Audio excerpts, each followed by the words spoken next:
સુરત જિલ્લામાં હાલ વરસાદ તો રોકાયો છે, પરંતુ થોડા દિવસ પહેલા વરસેલા ભારે વરસાદને કારણે શાક માર્કેટમાં શાકભાજીની આવક કરતા ભાવમાં વધારો થયો છે। દક્ષિણ ગુજરાતના ખેતરોમાં વ્યાપક પ્રમાણમાં પાણી ભરાઈ ગયા છે। ખાસ કરી કોબીજ, ફ્લાવર, ટામેટા, રીંગણ, તુવેર, ગુવાર, આદુ જેવા લીલા શાકભાજીના પાકને ભારે નુકસાન થયું છે। ખેતરો બેટમાં ફેરવાઈ જતા તૈયાર માલ બહાર કાઢવો પણ ખેડૂતો માટે મુશ્કેલ થયો છે।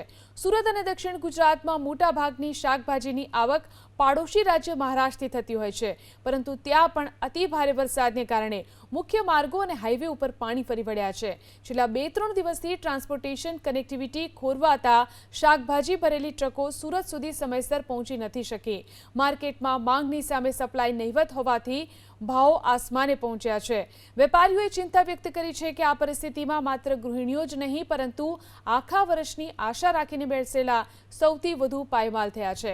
ખેડૂતોની આખી સિઝનની મહેનત ઉપર પાણી ફરી વળ્યું છે।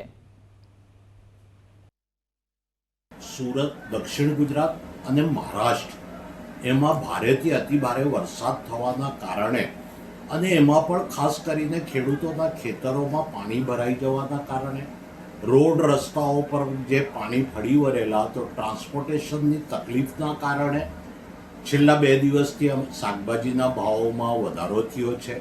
ખાસ કરીને એવી શાકભાજી કે જે ખેતરોમાં પાણી ભરાઈ ગયા છે અને પાણીમાં શાકભાજી ટકતી નથી।